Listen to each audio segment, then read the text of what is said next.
Hello, मी अश्विनी. आम्ही आलो तो मायक्का देवी चिंचलीला देवदर्शनासाठी आणि देवीचं खूप छान असं दर्शन झालं आणि रिकाम होतं मंदिर, खूप जास्त गर्दी वगैरे नव्हती, त्यामुळं व्यवस्थित असं दर्शन घेतलं आणि थोडा वेळ तिथं बसलो आम्ही आणि खूप प्रसन्न वाटत होतं जेव्हा देवीच्या दर्शनासाठी गेलो होतो. तिथून आम्ही घरी आलो, कारण आज संकष्टी होती, त्याच्यामुळे घरी येऊन शाबू केली आणि कच्चे शेंगदाणे थोडे उकळून घेतले आणि भरपूर असा पाऊस चालू होता बाहेर. तशातच मम्मी पप्पा सगळी घरी जाणार होते आणि त्यांची गाडी होतीच त्या टायमिंगला. ते गेले आणि 3-4 दिवस सलग कार्यक्रम असल्यामुळे थोडी झोप झाली नव्हती, त्याच्यामुळे म्हटलं मस्त आता आपण झोपून घेऊया.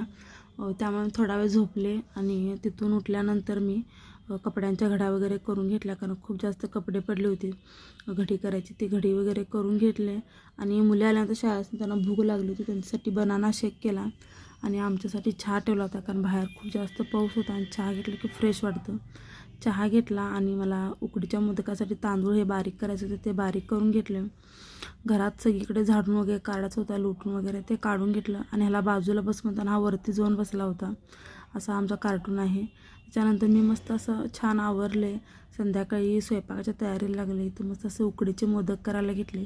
मला हाताने कळ्या पाडायला जमत नाही, त्याच्यामुळे साच्यामध्ये असे उकडीचे मोदक करते, ते पण छान होतात आणि मस्त वाटतात करायला. हळदीच्या पानामध्ये ठेवले होते आणि वरती केशर लावून उकडायला ठेवले होते. 1 नंबर झाले होते मोदक आणि आरतीची वेळ झाली होती. मस्त अशी आरती केली आणि असं संपवला मी आजचा दिवस.